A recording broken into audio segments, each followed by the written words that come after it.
तो सवाल यह कि क्या भ्रष्टाचार मुक्त भारत का सपना पूरा होने वाला है? क्या देश में भ्रष्टाचार की जड़ें कमजोर पड़ने लगी? यह सवाल इसलिए क्योंकि देश में रिकॉर्ड संख्या में prevention of money laundering act के तहत भ्रष्टाचारियों की संपत्ति जब्त की गई है। प्रधानमंत्री नरेंद्र मोदी ने इसका जिक्र करते हुए एक बार फिर से कांग्रेस पर निशाना साधा, लेकिन कांग्रेस समेत तमाम विपक्षी दल में इसका एजेंडा भी उन्हें नजर आने लगा। क्या भ्रष्टाचार मुक्त भारत में विपक्षी ही अड़ंगा डाल रहे हैं? हम ये क्यों कह रहे हैं और ये सवाल क्यों उठ रहे हैं, हम आपको इस रिपोर्ट के जरिए दिखाते हैं। माननीय राष्ट्रीय अध्यक्ष जी के द्वारा आपको वस्त्र पहना के स्वागत।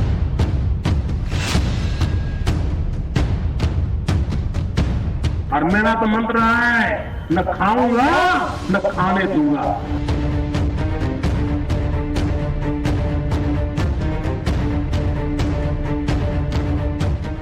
राजनीति के रण क्षेत्र में प्रधानमंत्री नरेंद्र मोदी ने एक बार फिर विरोधियों के खिलाफ भ्रष्टाचार वाला तीर चला दिया है।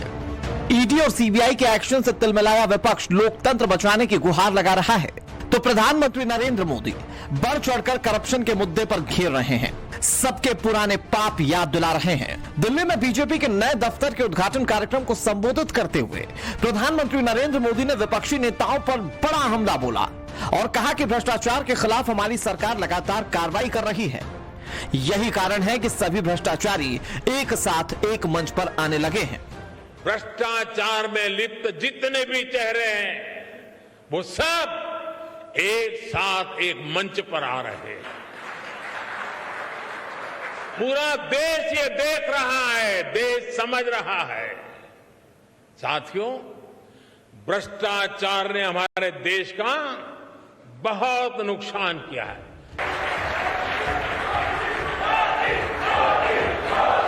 मोदी बोलते रहे और तालियां बजती रही। पीएम मोदी ने बैठक के दौरान कहा कि कुछ लोगों ने कांग्रेस शासन के दौरान बैंकों को जमकर लूटा। पिछले 9 वर्षों में भाजपा सरकार ने 1,10,000 करोड़ रुपए से ज्यादा की संपत्ति जब्त की है। कांग्रेस शासन के दौरान बैंकों को जमकर के लूटा। बैंकों का करीब 22,000 करोड़ रुपए का नुकसान करके ये लोग विदेश भाग गए। आज भाजपा सरकार ने इन लोगों की करीब करीब 20,000 करोड़ रुपए की संपत्ति जब्त करवा दी। साफ है कि प्रधानमंत्री मोदी ने भ्रष्टाचार मुक्त भारत बनाने की दिशा में न केवल ठोस कदम उठाए हैं, बल्कि भ्रष्टाचारियों के दिल में दहशत भी पैदा करती है। सवाल उठता है कि क्या करप्शन पर मोदी के इसी किलर अंदाज के चलते भ्रष्टाचारियों के कुनबे में हलचल तेज है। Bureau report, times now, Navbharat.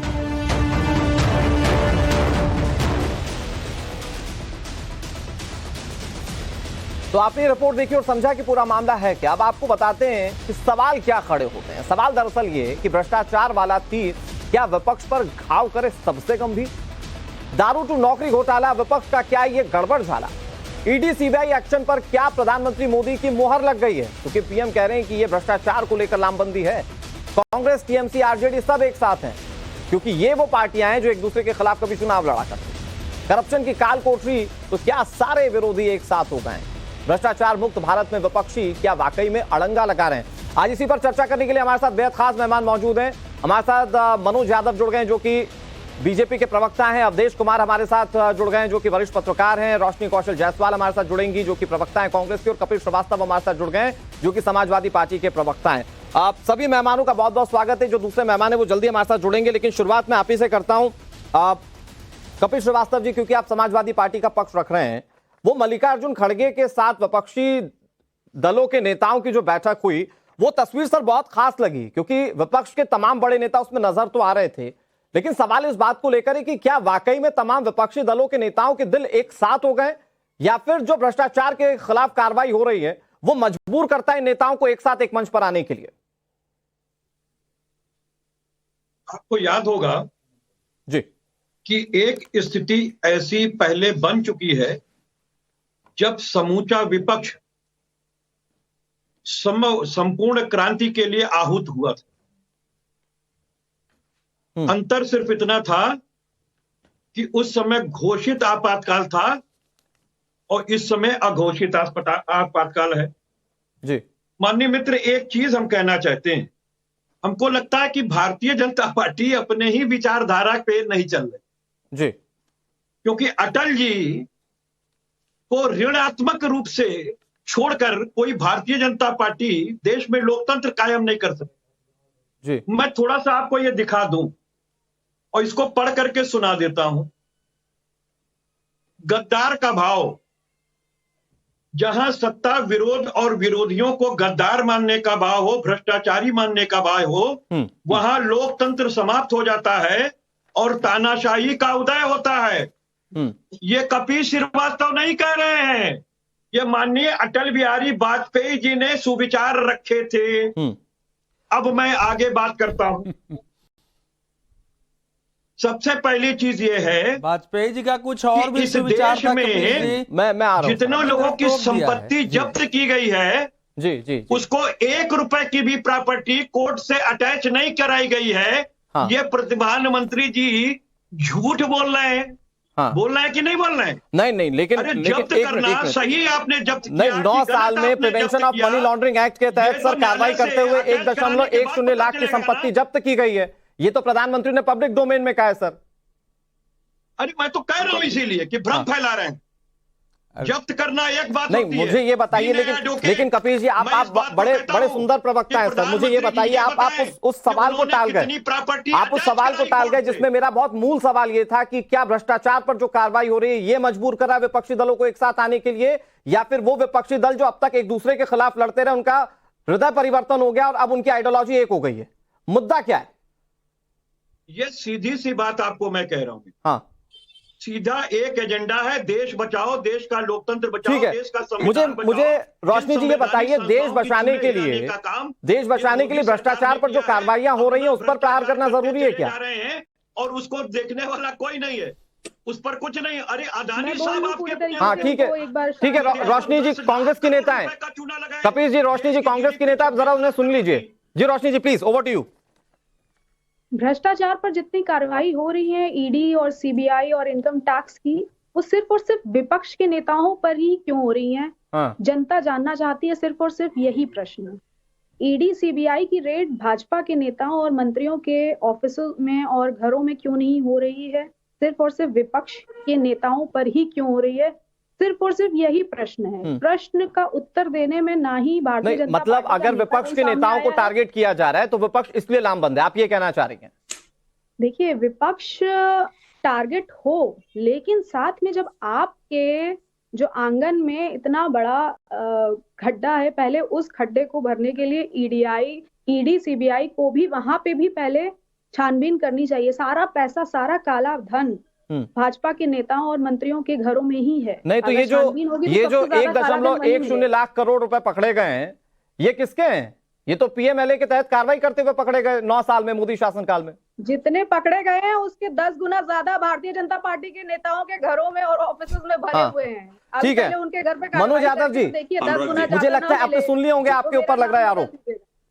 जी अनुराग जी, देखिए अनुराग जी, ऐसा है कि ये जो लड़ाई चल रही है, जो विपक्षी जो एकता की बात कर रहे हैं, अपनी अपनी ढपली, अपना अपना राग है। और ये जितने भी शहजादे की पार्टी के जो प्रवक्ता बैठे हुए हैं, कपीस जी और अभी रोशनी जी जो बैठे हुए हैं, शहजादे के प्रवक्ताओं की एक ही ख्वाहिश है कि किस तरह से शहंशाह इस देश का बना जाए। जबकि आपको पता होगा कि ये जो विपक्षी एकता की जो बड़ी बड़ी बातें कर रहे हैं, इनकी हवा पहले ही निकल चुकी थी। कपिल जी को तो पता होगा कि यूपी के दो लड़के लड़े थे, कांग्रेस पार्टी का और समाजवादी पार्टी का गठबंधन हुआ था, तो कैसे क्या धराशायी हो गए थे। नहीं मनोज यादव जी, जो कांग्रेस सवाल उठाती वो ये कि बीजेपी के नेताओं पर कभी कोई जांच एजेंसी कार्रवाई क्यों नहीं करती? जी मैं उसका भी जवाब देता हूँ। ठीक है, बताता हूँ कि रोशनी जी सुनिए, वो जवाब दे रहे हैं। शासन, अभी आप सुनिए ना, आपका भाषण मैंने सुन लिया है।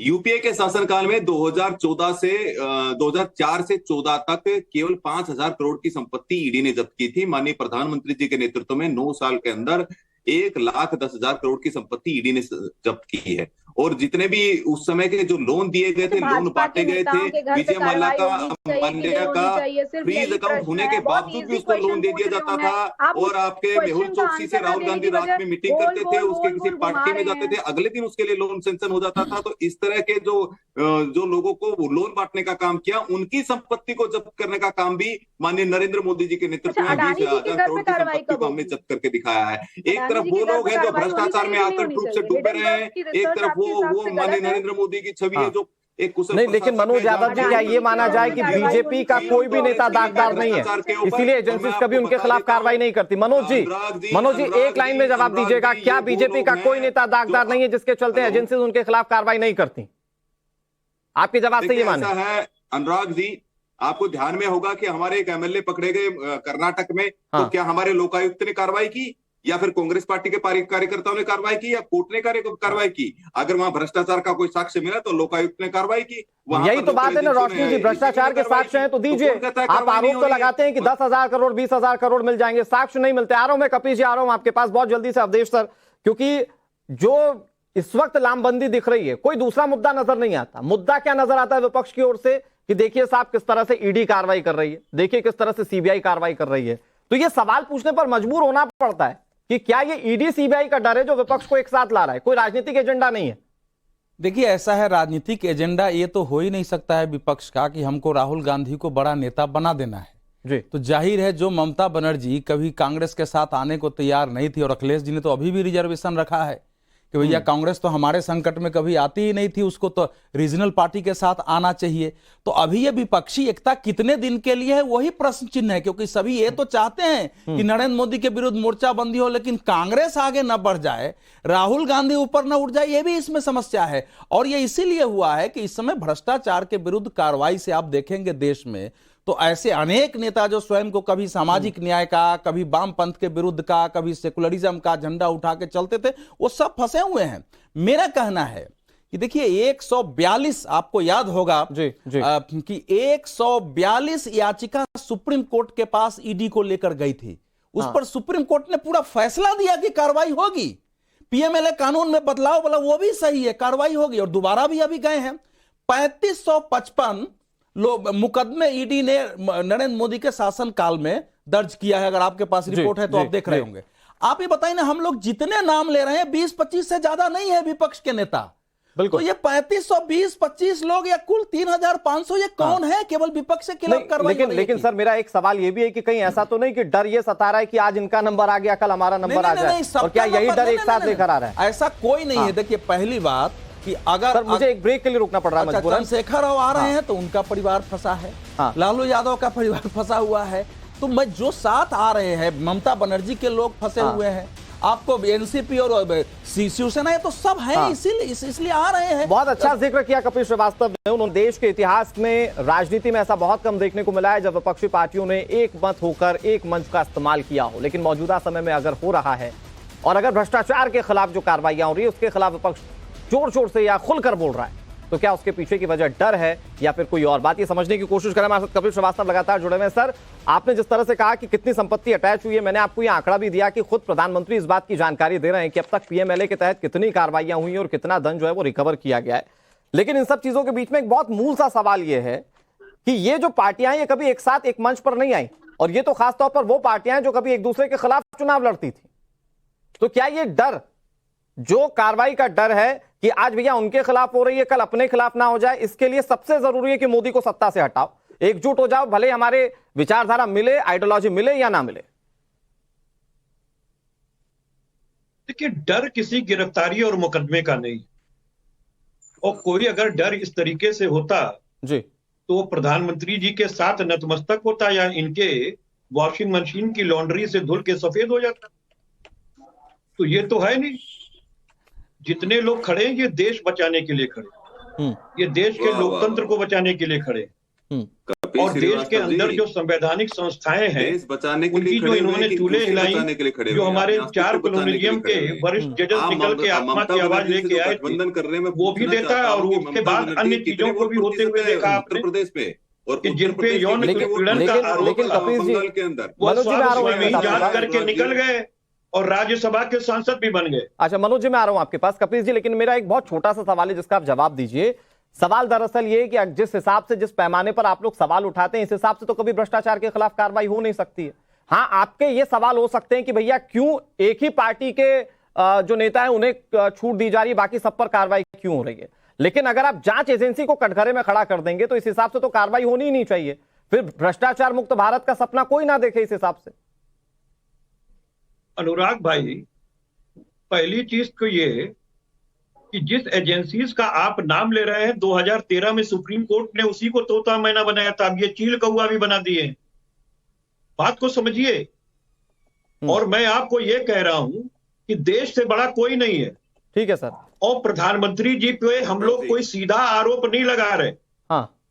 फिर भी प्रधानमंत्री जी अपने मित्र को बचाने के लिए एक जेपीसी नहीं, अरे क्या इससे पहले की परिपाटी रही है? राजीव गांधी जी के खिलाफ अगर वो फोर्स में मांग हुई, ठीक है, तो उन गठित मनोज यादव जवाब देना चाह रहे हैं कि नहीं हुई? मनोज जी यही प्लीज। लोकतंत्र की धज्जियां उड़ाने वाली बात। देखिए, ऐसा है कि जैसा कि कपीस जी ने कहा कि ऐसी परिपाटी नहीं चल रही थी। देखिए, ऐसा है कपीस जी, आज भी सर्वोच्च न्यायालय निष्पक्ष रूप से काम कर रहा है। अरे आप तो वो लोग हैं जो लगातार कोर्ट के ऊपर भी सवाल उठा देते हैं, किसी भी कोर्ट के फैसले पर सवाल उठा देते हैं। तो मैं पूछता हूँ, क्या कोर्ट ने अभी कहा कि पीसीबी पिंजरे का तोता है? वो कांग्रेस के शासनकाल में कहा, जिस समय आप उसको समर्थन दे रहे थे, आपके शासनकाल में कहा था। और सुनिए, मैं बताता हूँ, 28 लाख करोड़ रुपए, 28 लाख करोड़ रुपए डीबीटी के माध्यम से सीधे लोगों के खाते में गए। 2 लाख करोड़ रुपए के लीकेज रोकने का काम किया। और जिस राजीव गांधी का आप जिक्र कर रहे हैं, उन्होंने कहा था दिल्ली से 1 रुपया चलता है तो 15 पैसे पहुंचता है।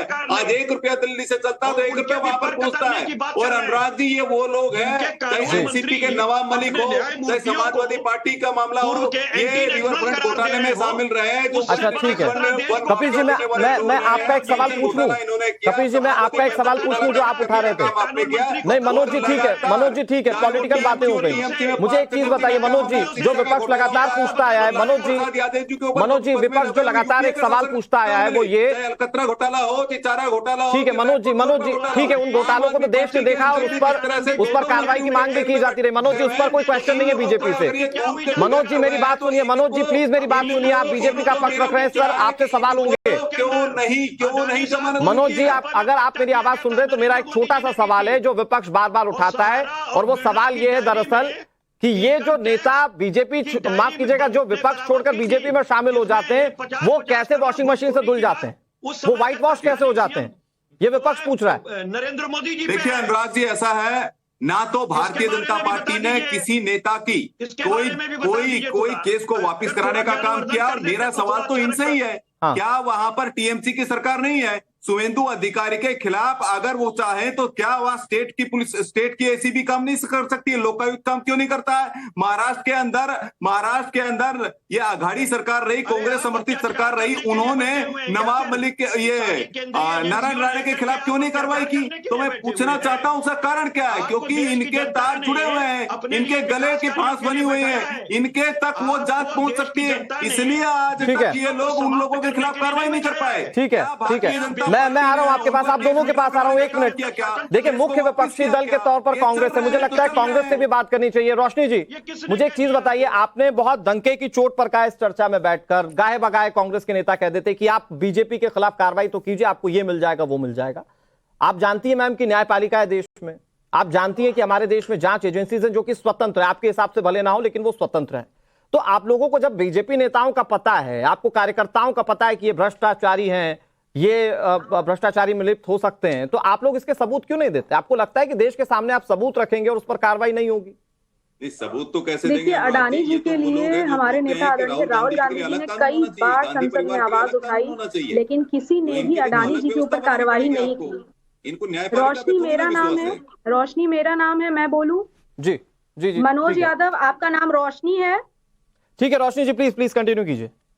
ठीक है, बताइए ना जरा। अडानी जी के लिए सबसे पहले हमारे नेता आदरणीय राहुल गांधी जी ने कई बार संसद में सवाल उठाए, लेकिन भारत में इसकी कार्रवाई नहीं हुई। हिडनबर्ग रिसर्च को इसकी कार्रवाई करनी पड़ी, तब जाके अडानी जी के शेयर ऊपर से हिडनबर्ग को इतना ऑथेंटिक मानती हैं क्या मैम? से पटक गए। अगर सीबीआई और ईडी ने कार्रवाई की होती तो हिडनबर्ग रिसर्च को ये कार्रवाई नहीं करनी पड़ती और अडानी जी का सच सबके सामने भारत में ही आ गया होगा लेकिन इंडिया में कार्रवाई ना होकर हिडेनबर्ग रिसर्च ने कार्रवाई की। फिर ये मनोज यादव बोलने लगे ये इनका नाम पिछले जन्म में रोशनी था कि बचपन में रोशनी था। अच्छा ठीक है रोशनी जी, देखिए चर्चा में आप बैठी हैं, सबको अपनी बात कहने का, आप अपनी बात तो कहिए, आपको देश की जनता सुन रही है। मैंने किसी के भी बीच में नहीं बोला है। ठीक है मनोज जी प्लीज आप एक बार शांति से सुन तो लीजिए रोशनी क्या कह रही है। ठीक है रोशनी जी प्लीज वक्त लिमिटेड है, प्लीज अपनी बात को रखिए। मैं अपनी बात रख रही हूँ, मेरे घर के संस्कार ये नहीं है कि दूसरों के बीच में जाके। ठीक है रोशनी जी, लेट्स नॉट गेट पर्सनल। ये है कि देश को गाली देंगे,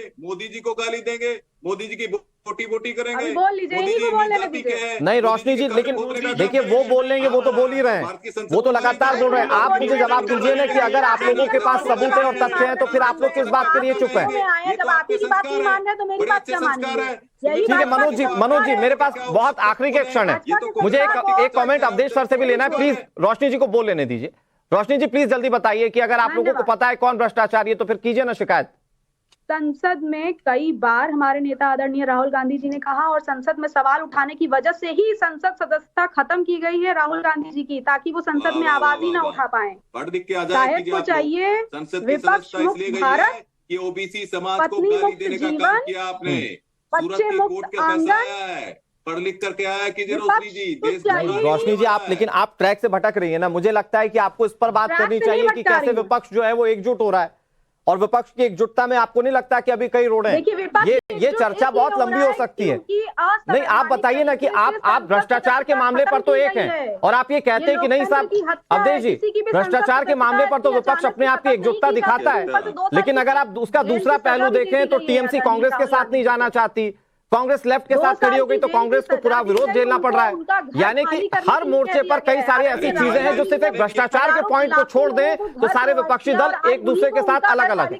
ये बिल्कुल स्वाभाविक है सजा बीजेपी ने दी है, क्योंकि ऐसा है कि हमारे पास समय कम है, हमारे डिबेट के 3 भाग है। एक तो विपक्ष का आरोप है कि जानबूझकर कार्रवाई कर रही है, दूसरा है कि भ्रष्टाचार के विरुद्ध देश में जो कार्रवाई हो रही है वो उचित है अनुचित है, भ्रष्टाचार जाना चाहिए नहीं, और तीसरा इसके आधार पर विपक्ष की तात्कालिक एकता तो मैं नहीं कहूंगा, मैंने तत्काल एक मंच पर आए हैं, इसको मैं एकता नहीं कहता हूं, तत्काल इस विषय पर एक मंच पर आए हैं। मैं पूरा देश रोशनी जी देश कैसा है, देश रोशनी जी मैं आऊंगा आपके पास, मैं आपके पास 30 सेकंड के लिए आऊंगा, एक बार अवधेश जी अपनी बात पूरी करिए संक्षेप में।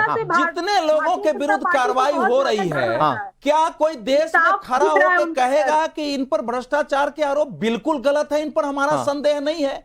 मैं नहीं मानता हूं कि देश का कोई निष्पक्ष व्यक्ति ऐसा खड़ा होकर कह सकता है। एक दूसरी बात कि भ्रष्टाचार के विरुद्ध एक व्यापक लड़ाई है, उसमें केंद्र सरकार की जो भूमिका है अगर निभाने की, प्राइम मिनिस्टर ने 15 अगस्त को लाल किले से आह्वान किया था कि देश की जनता हमारा साथ दे, और आप जानते हैं कि 2-3-4 साल पहले जो डिपार्टमेंटल प्रोसीडिंग्स है वो बदले गए हैं, 200 से ज्यादा आईएएस अफसर को रिटायर किया गया है, उनके विरुद्ध कार्रवाई हो रही है। सीवीसी ने करीब 4000 बड़े अफसरों के खिलाफ कार्रवाई की अनुशंसा की। बिल्कुल सर, ये कार्रवाइयां हुई तो हैं, लेकिन ये कार्रवाइयां दिखती हैं क्या, या फिर इन कार्रवाइयों से डरकर ही पूरा विपक्ष जो है वो एक साथ आ चुका है? हालांकि अभी भी मैं ये कहता हूं कि आप लोगों को ये बताना चाहिए कि अगर बीजेपी के नेता भ्रष्टाचारी हैं तो फिर आप कानून का दरवाजा खटखटाइए, जरूर उस पर कार्रवाई होगी, इस बात की उम्मीद है। हमें अपने देश पर भरोसा है, संविधान पर भरोसा है। बहुत शुक्रिया आप सभी का हमारे साथ जुड़ने के लिए और पूरी चर्चा में शामिल होने के लिए। वक्त एक छोटे से ब्रेक है, ब्रेक